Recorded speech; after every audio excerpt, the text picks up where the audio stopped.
निषेध असो, पेपर फुटीचा निषेध असो, धर्मेंद्र प्रधान यांचा राजीनामा झालाच पाहिजे, झालाच पाहिजे, झालाच पाहिजे, धर्मेंद्र प्रधान यांचा राजीनामा झालाच पाहिजे, झालाच पाहिजे, झालाच पाहिजे, विद्यार्थ्यांचे बळी घेणाऱ्या केंद्र सरकारचा धिक्कार असो, धिक्कार असो, धिक्कार असो, आवाज दो.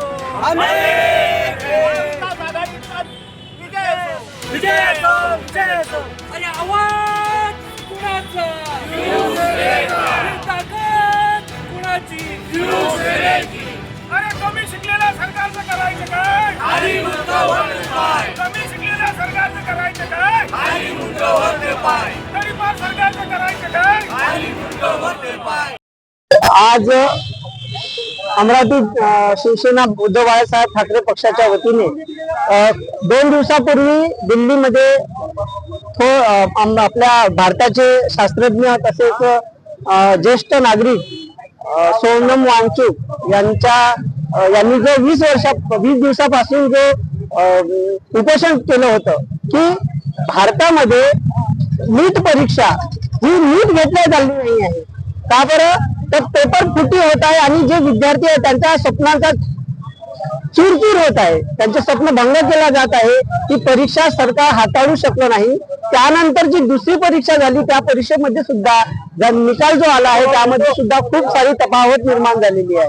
आणि हा जो अन्याय शासन करत आहे, सरकार करत आहे, याचा निषेध करण्यासाठी माननीय उद्धव बाळासाहेब ठाकरे यांच्या आदेशानुसार अमरावती जिल्ह्याच्या वतीने तसेच पूर्ण देशामध्ये ही जी अराजकता माजलेली आहे, या अराजकतेनुसार, ह्या हुकुमशाहीच्या नुसार, ह्या दडपशाहीच्या विरोधात आम्ही धरणे आंदोलन देत आहे की विद्यार्थी, शिक्षक, तरुण, बेरोजगार, कामगार कोणाला सरकार न्याय देऊ शकत नाही आहे.